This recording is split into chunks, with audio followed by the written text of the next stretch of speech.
na masama po ba yung nagsasama na hindi kasal?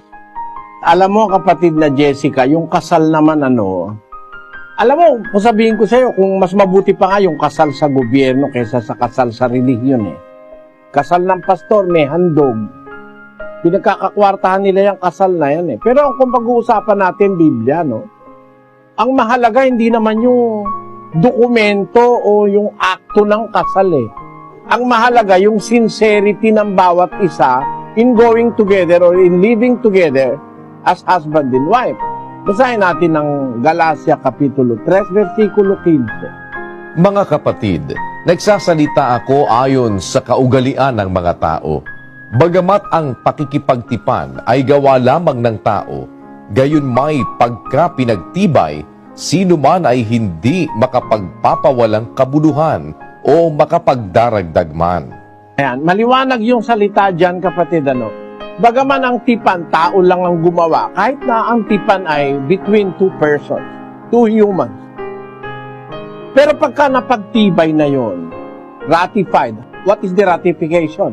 Kung pumayag ka, kung pumayag siya, nagkaroon kayo ng mutual understanding between you both.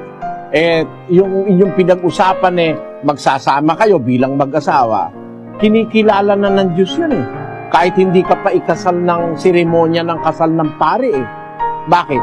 Si Maria at si Jose, wala namang kasal Kinasal ba si Maria at si Jose? Wala kang mababasa sa Biblia, kinasal sila. Pakinggan mo sa 1:18 ng Mateo.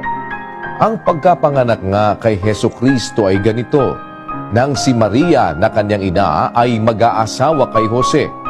Bago sila magsama, ay nasumpungang siya'y nagdadalang tao sa pamamagitan ng Espiritu Santo.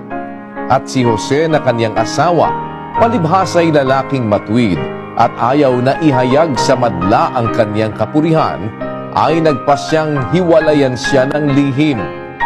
Datapwat samantalang pinag-iisip niya ito, narito, ang isang anghel ng Panginoon ay napakita sa kanya sa panaginip na nagsasabi, Jose, anak ni David, huwag kang mangamba sa pagtanggap kay Maria na iyong asawa, sapagkat ang kanyang dinadalang tao ay sa Espiritu Santo.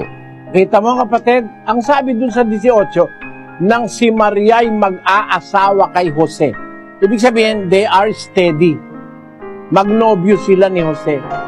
Mag-aasawa pa lang siya. Pero bago pa sila magsama, bago pa sila formal na makasal, kung may formal mang kasal noon, nagdalang tao na si Maria dahil kakasangkapanin siya ng Diyos para iluwal si Kristo. Ang pasya ni Jose, hihiwalay siya kay Maria dahil ang hinala ni Jose, nakaliwa siya ni Maria. Pero ang sabi sa kanya ng anghel, huwag kang mangamba sa pagtanggap kay Maria na iyong asawa. Asawa na ang tawag Magka-engage pa lang sila, asawa na ang tawag, kinikilala na ng Diyos. Dahil meron silang mutual understanding ni Maria. Huwag kang mangamba sa pagtanggap kay Maria na iyong asawa sapagkat ang kanyang dinadalang tao ay sa Espiritu Santo. Ibig sabihin, kapatid, without the formal marriage ceremony, Joseph and Mary is acknowledged by God as a couple. Asawa na ni Jose si Maria. Kaya nga sabi niya, huwag mong iiwan yan. Ang kanyang dinadalang tao, hindi gawa ng kahit sino yan. Yan ay lalang ng Espiritu Santo. Pinakikita ko lang sa iyo, ang mahalaga kasi sa magsasamang lalaki at babae, yung pact between them. Hindi yung kasulatan. Kahit pirmahan mo lahat ng dokumento sa pare, pagkatapos ng 3 buwan, magsasabunutan kayo, walang kwenta yun. Di ba? Ang ibig kong sabihin, kapatid, ganito. Ikaw ang makakaalam nung kalagayan mo. Kasi sabi mo, single father yung kapartner mo. Ngayon, single mother ka naman. Meron na kayong both past history of having been with another man and another woman. Ngayon, parang taken for granted ka. Siguro, hindi ka masyadong mahal ng lalaki. Kasi, kung mahal ka niya talaga, whatever your condition may be, meron akong alam, 3 nga yung anak, pinakasalan nung lalaki. Binata pa yung lalaki, sa yung case, siya rin meron na ring past, Dapat maging siya, concerned, at saka maging caring siya sa aking analysis, sabi mo na take for granted ka, siguro hindi talaga kayo dapat sa isa't isa. Kung halimbawa, ikaw ay mag-aasawa, siguro mas maganda kung mag-aasawa ka, kapatid, humanap ka na nung talagang mahal ka. Sabi nga nung lola ko mag-asawa ka kung mag-aasawa ka, yung mahal ka. Hindi mahalaga yung mahal mo, sabi niya. Doon mali ang lola ko. Pero, ang sabi niya, hindi mahalaga kung mahal mo, kailangan mahalaga, mahal ka.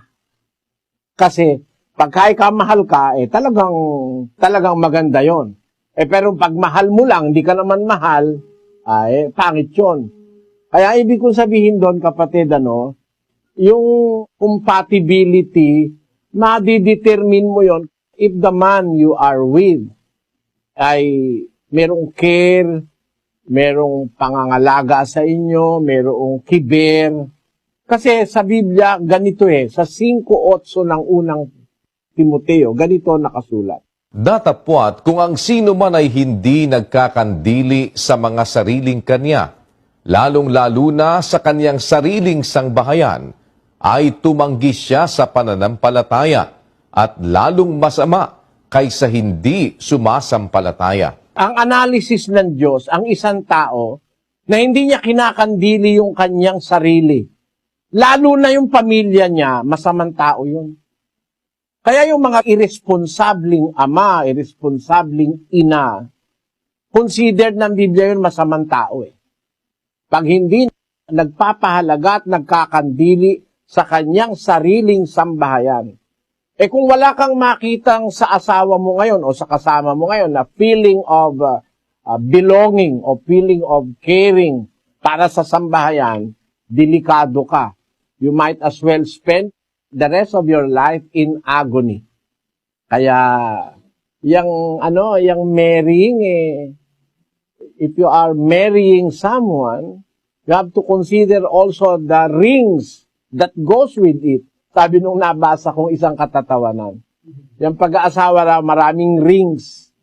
Engagement ring, tapos wedding ring. Kasunod na nun, suffering. Kasunod pa nun, enduring. At marami pang mga ring. Sana mag-ingat ka before making your final decision as to the person you are planning to live your life until death. Yun ang aking masasabi sa iyo, kapatid. Salamat po, Brother Eli.